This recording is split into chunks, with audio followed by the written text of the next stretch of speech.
Hello and welcome back to Continental Club Extra, where we are here to break down another couple of matches in this winter's World Cup in Qatar. Group A, guys, it's done. Finito. Netherlands through in first place, Senegal as second after beating Ecuador 2-1. So we don't know who's going through in Group B, we don't know what order, but we do know who their opponents will be depending on their placing. Let's talk Senegal-Ecuador. First of all, Henry, Senegal make it through. An amazing story. Yes. Great. It's great for African football. Bear in mind, the last World Cup, not a single African side got through the group stages. So this is a big landmark. Senegal were the team that we all thought were going to do it. Going into the tournament, 18th in the world, their highest ever ranking, current African champions as well. And they had that horrible piece of luck with Sadio Mane being ruled out, their talisman. And I think you've got to show them respect for bouncing back from that and putting in a pretty solid group stages, all things considered. This game, I know a lot of my friends and I, we all thought that Ecuador were going to get the better of them. I thought Ecuador looked pretty good, certainly against the Netherlands. But no, Senegal came out and they completely deserved that match. I think they outshot them. They took 14 shots in the game. Ecuador put in something like 23 fouls in the match, which shows you really that they just got their tactics all wrong. And I mean, it's difficult again for Aliou Cisse. He was missing players in that squad. They had to play, Idrissa Gueye, central attacking midfield, which isn't really his position, is it? And they're slightly light for goals on that side. I think Boulaye Dia has had a good season with Salernitana this year. He scored quite a lot in Serie A. But I mean, their reserve forward at the moment, Ndia, playing at Sheffield United, 9 goals, 2 assists this season in the championships. They're not sort of flush for quality in the forward line, but they're getting the job done. And I really do like Diallo and Koulibaly as a centre-back partnership. It's just a bit of a level above what a lot of the teams in this World Cup have been able to bring to the table as it stands. And let's not forget also in the last World Cup, they didn't get through the group stages due to the fair play rule. It was absolutely rotten luck. Oh, that was so unfortunate. Yeah. So I'm pleased for them. I'm pleased for them. And I think people are going to really fear. I would not want to come up against the Senegal side. I really wouldn't want to come up and play them because I think there's a lot of people wanting them to do well, willing them to do well. Their fans are incredible at this tournament, as we've seen. And yeah, I just think with that solid back line, Edouard Mendy, who can have a great game when he really pulls it out of the bag, they're going to be tricky. And actually, against the Netherlands, who I don't think are going to do much better in this tournament, Senegal looked good against them. They outshot them, they outcreated them for XG, and it was really just Edouard Mendy having a bit of a bad game at the back that saw them get undone in the end. So yeah, I mean, go on Senegal. They got to the quarterfinals in 2002, got pedigree. They've won a lot in sort of knockout football recently. So I'm backing them to do something. I will say Ismaila Sarr is the man who's going to make something happen, if anything at all. We saw Diatta, he's had a bit of a stinking tournament so far, but Sarr, I mean, he's been wicked. 6 goals and 4 assists in the championship this season. I think he's better than the championship, bottom line. But in this game, 3 shots, 3 dribbles, won the penalty. I don't know what Hincapié was complaining about. It was a horrible challenge. It was a rubbish challenge. So yeah, they've got some weapons going forward. They've got solid defence. They need Kouyaté to come back so they can have that midfield anchor if Idrissa Gueye is missing from the next round, which it looks like. But yeah, they've got nothing to lose, and I think that makes them a very dangerous team. Yeah, it's a big loss if they do lose Idrissa Gueye. What was set to be his 100th cap as well. But it's all about, for these smaller nations, or I put that in inverted commas, smaller nations with less world quality players. It's the big stars. They need them to perform at the key moments. And Kalidou Koulibaly, who's had a difficult season at Chelsea, popping up with a magnificent goal just a few minutes after going behind as well, showed great grit and determination. For Ecuador, as you say, Hincapié, Bayer Leverkusen defender, you'd expect him to have a better tournament. Pervis Estupiñán on the left wing as well, or left back, didn't really get into the game, didn't really affect the tournament as we expected. But Joe, group winners in Group A were the Netherlands. They're going through as group winners. How impressed have you been by their performances? I think it's been a bit mixed. It has been a bit mixed. I was slightly expecting a stronger Dutch backline, given the depth of quality of player they've got there.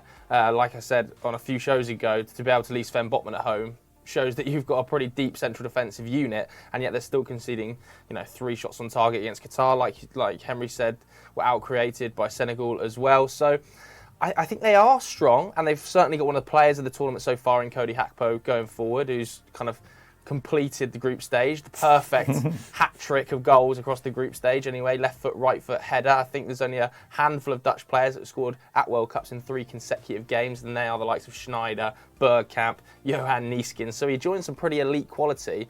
I just wonder about the midfield and defensive unit against a really, really strong side. I don't know whether they've got enough to go further than I predicted originally, which was, I think, the quarterfinals against Argentina, which it looks like it's still going to be if things kind of end up happening in the round of 16 like we expect, and those two sides end up meeting at the quarterfinals. I still think the Argentinian front line has too much for that Dutch defence. But you never know. Louis van Gaal has a strange habit of pulling excellent performances out and tactically outclassing his rival managers. And are we going to be able to see Lionel Scaloni, if those two meet at a quarter-final stage, is Lionel Scaloni going to be able to outthink Louis van Gaal? With very limited experience, massive over-reliance on key individual stars performing, like Lionel Messi, like Lautaro Martinez. If they don't show up and Louis van Gaal figures out a tactic to nullify Argentina's front line, does Scaloni have the ability to counteract it? I'm not too sure. So I think that could be a very, very interesting game. Yeah, for sure. I mean, he's pretty much unproven at any level. This is his first managerial job, of course. And that will be massively important for the Dutch as well, because they got knocked out by Argentina on penalties, I believe, in the semi-finals in 2014 when Argentina went on to the final, of course. And that was a Dutch team under Louis van Gaal that were actually performing really, really well in that World Cup, despite having a dearth of quality once again. It was really the Robben and Van Persie show. But Joe, it'd be remiss of us to talk about the Dutch and not talk about Cody Gakpo. He's strongly linked with your club, Man United. Do you want him coming in January? I mean, I wouldn't say no. Let's put it that way. Manchester United's forward line is extremely light, and Cody Gakpo can obviously operate pretty much all the way across it. I think pre-tournament, everybody talked about him as being a left winger who wanted to invert the same way he plays for PSV. But I think we've seen Louis van Gaal use him best quite directly through the middle.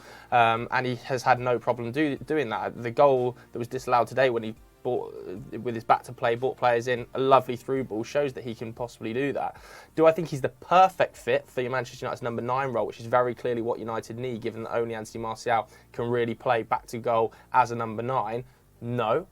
But he's clearly an exploding talent. My worries are, number 1, what's his exact best position? Number 2, how much is he going to cost? Because it feels like every goal he scores has 10 million onto his price tag. You know what it's like to buy a player post a World Cup boom. It's always a risk and it's always expensive.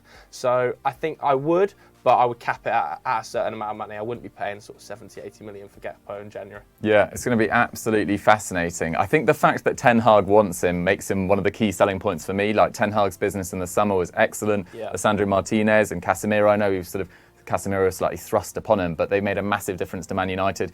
Antony started really well in his first few games as well. But Henry, there is a man in Serie A, Dusan Vlahovic, who, given what might go on at Juventus over the next few weeks, I mean, explain first of all what has vaguely gone on at Juventus. There's more information coming through every hour, but what's gone on? Yeah, I mean, I'm going to be cautious about going too deep into it at the moment, but basically we've seen the whole board offer up their resignation. I think one of them stayed on, but Nedved and Agnelli, who are sort of the two big names, the figureheads that we see a lot in the press, they've walked away from the project. Very soon after they were just talking about like the under-23s and the next generation of Juventus, they've suddenly walked away, and it looks to be due to some kind of accounting and financial mismanagement. A lot of talk that there's about 230 to 260 million euros of undeclared payments and transfer fees, etc., which is not good news at all. That is a humongous amount of money if it turns out to be true. But yeah, the heat is certainly on them right now, and we're talking about potential serious sanctions. Once again, to a club that, let's not forget, only in 2006 dropped down to Serie B, had to build back. Like, Agnelli's whole thing is how he's built this team back. Now it looks like he's gone, and whoever is going to take his place is going to inherit a bit of a mess, because a lot of the clubs are going to come down hard on this if it turns out that they've been sort of messing around with their figures and their books over the last few years with transfers, etc. We saw some really kind of intriguing deals taking place, that Pjanic deal, which we've covered a lot on FD, so do go check out sort of stuff on Juventus if you haven't already. But yeah, what it means, which is good for potentially buying clubs, because they do have a lot of talent, is that their players might be available in January.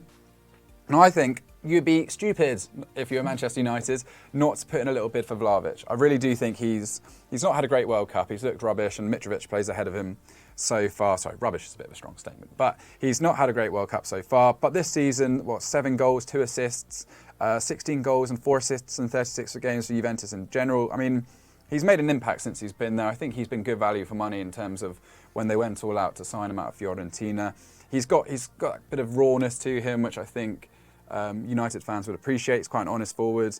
He's aggressive. He can attack a ball with a head, right foot, left foot. He's got it all, really. And I agree. Gakpo, great player, but you do need someone who can lead that line week in, week out. I'm saying Osimhen as well, potentially in the summer, certainly not in January. But if they want to buy someone in January, I think you should dangle a bit of money for Vlahovic and see what they say, because Juventus might not be in a position to say no.